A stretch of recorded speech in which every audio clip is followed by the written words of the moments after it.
Yang namanya hutang puasa tetap dianggap sebagai hutang. Haram untuk berpuasa apabila ketika dia sakit itu. Mau tanya Pak Ustadz, apakah bisa bayar hutang puasa pakai kris? Assalamualaikum warahmatullahi wabarakatuh. Welcome back to Hospital Podcast Channel, Risalah Sehat Insani, edisi spesial Ramadan. Kali ini dengan saya, Adisa Desra Putri, selaku host yang akan menemani perbincangan kita pada hari ini.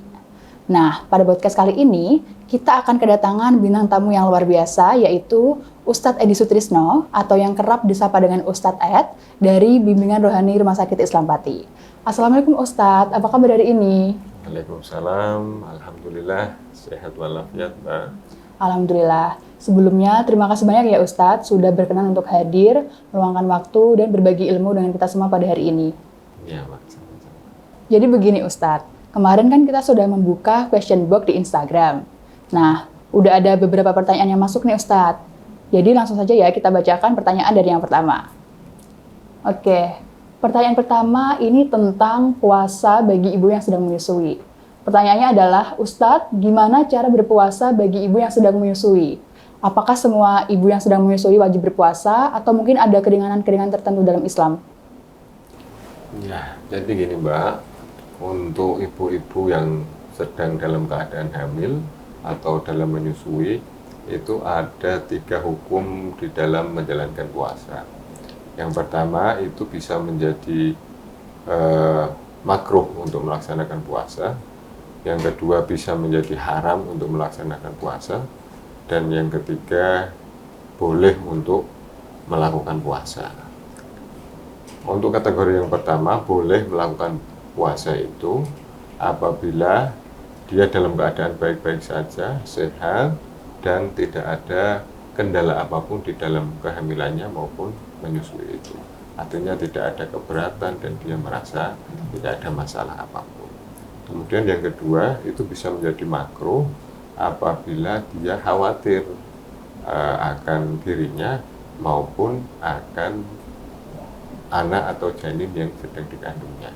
Kemudian yang ketiga, bisa jadi itu haram apabila memang ketika dia berpuasa itu malah membahayakan, baik itu membahayakan terhadap kesehatan ibunya maupun janin atau bayi yang sedang disusui itu tadi. Jadi untuk hukumnya seperti itu. Baik, jadi kalau semisal ada seorang ibu yang fisiknya kuat untuk dia berpuasa, namun dia khawatir akan kondisi anaknya, berarti apa yang harus dia lakukan, Ustadz? Ya, jadi gini, untuk prakteknya, Mbak, memang ada pembagian lagi.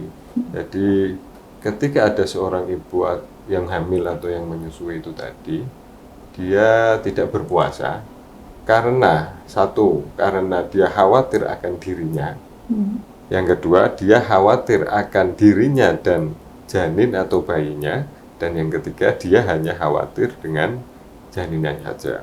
Untuk kategori yang pertama dan yang kedua ini, ibu itu tadi hanya diharuskan untuk mengqadha atau mengganti puasanya tanpa harus membayar fidyah.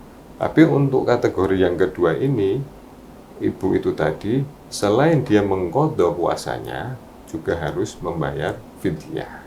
Nah, gitu. Jadi perbedaannya di situ antara siapa yang dikhawatirkan, dia khawatir akan dirinya sendiri, dia khawatir akan dirinya dan janinnya, atau yang ketiga dia hanya khawatir terhadap janin atau bayinya itu tadi. Oke, tapi fidyah itu apa sih Ustadz? Jadi fidyah itu adalah memberi makan fakir miskin. Jadi puasa yang ditinggalkan itu diganti dengan memberi makan fakir miskin itu tadi. Kemudian tata caranya bagaimana Ustadz? Ya, untuk tata cara pembayaran fidyahnya seperti ini Mbak. Jadi setiap 1 hari berpuasa itu membayarkan fidyah 1 mud. 1 mud itu jika diukur dengan ukuran kilogram, itu sekitar 0,7 kilo atau 7 ons.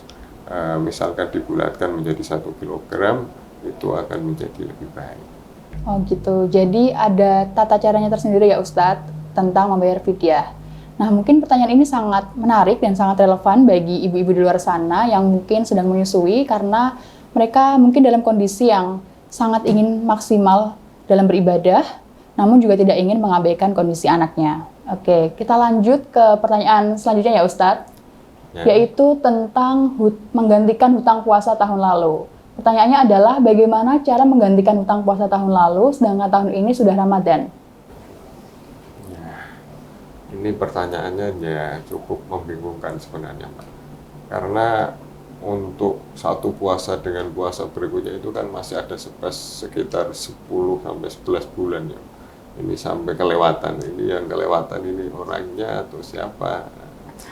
Jadi untuk menjawab pertanyaan ini, yang namanya hutang puasa tetap dianggap sebagai hutang.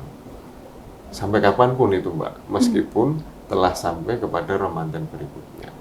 Nah, karena itu masih tetap dianggap hutang, maka tetap harus dibayar dengan satu, mengqadha puasanya. Artinya diganti dengan puasa. Dan yang kedua, selain mengqadha puasanya juga diharuskan untuk membayar fidyah sebagai pengganti karena dia telah melewati satu Ramadan yang sudah dilaluinya. Oh gitu. Tapi ada gak sih Ustadz cara yang mungkin bisa kita terapkan agar kita tuh nggak lupa untuk membayar hutang puasa kita? Ya, alangkah baiknya memang ketika kita sedang berhutang puasa, kita usahakan setiap bulan setelah nanti Idul Fitri, kita buat list jadwal. Jadi setiap bulannya, misalnya kita punya hutang 10 katakanlah. Jadi dalam 10 bulan berarti dalam 1 bulan kita punya satu jadwal list untuk menggantikan puasa kita yang masih dihutangkan itu tadi. Gitu. Baik. Jadi memang harus diniatkan ya Ustadz untuk hal-hal yang menjadi tanggung jawab kita. Oke, kita lanjut ke next question. Yaitu masih sama seputar mengganti puasa nih Ustadz, tapi lebih spesifik lagi tentang orang yang sedang sakit. Pertanyaannya adalah, Ustadz, gimana cara mengganti puasa orang sakit yang tidak kunjung sembuh? Ya, ini sebenarnya hampir sama sih, Mbak, terkait dengan tanggungan yang harus dibayarkan ketika ada orang sakit. Dan untuk kategori orang sakit itu sendiri juga berbeda-beda, dan kebetulan ini pertanyaan ini bagaimana puasanya orang yang sakit dan memang tidak ada harapan untuk sembuh gitu. Karena sakitnya itu menahun bahasanya dan tidak ada harapan untuk sembuh, bahkan untuk menggantikan puasa. Jadi karena keadaan yang demikian, maka boleh untuk tidak berpuasa dan tidak diwajibkan untuk mengqadha atau mengganti dengan puasa. Akan tetapi hanya diwajibkan untuk membayar fidyah itu tadi, Pak. Tergantung berarti selama sebulan penuh karena dia dalam keadaan sakit yang tidak kunjung sembuh, artinya fidyah yang dibayarkan adalah 1 mud itu tadi dikalikan 1 bulan penuh dia berhutang puasa. Gitu. Oke. Tapi kalau misal kita tarik dari awalnya Ustadz, sebetulnya apa sih yang menjadi batasan sakit untuk diperbolehkannya orang tidak berpuasa? Ya. Jadi tadi sudah saya sampaikan sedikit, ada beberapa kategori yang mengklasifikasi sakit itu, Mbak.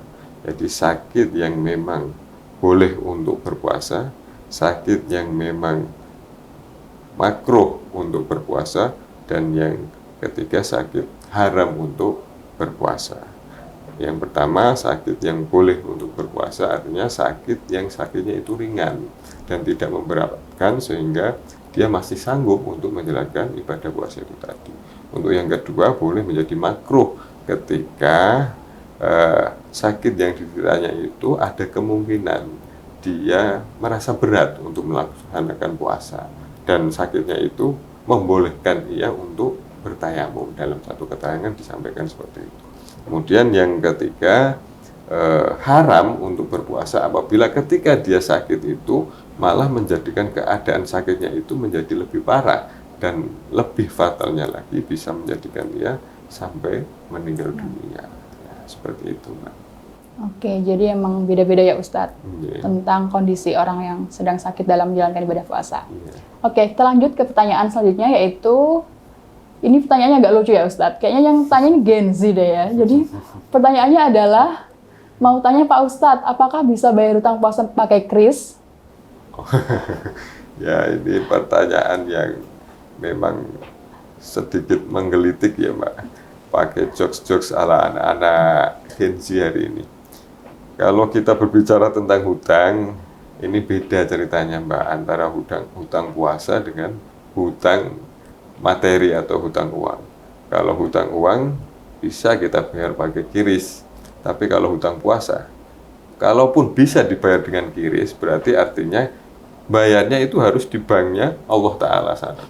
Bukan hanya di dunia, berarti kan banknya langsung di akhirat sana. Kalaupun ada, tapi tidak ada di dalam Islam membayar hutang puasa dengan kiris itu tadi. Oke, jadi memang harus dibayarkan menggunakan qadha atau menggunakan fidyah ya Ustaz? Ya. Oke, jadi gak boleh ya teman-teman membayar hutang puasa kita menggunakan kris karena puasa merupakan urusan kita dengan Allah dan tidak ada sangkut pautnya dengan materi di dunia. Oke, pertanyaan tadi sekaligus menutup perbincangan kita pada hari ini. Semoga apa yang kita diskusikan bermanfaat bagi teman-teman semuanya. Wassalamualaikum warahmatullahi wabarakatuh.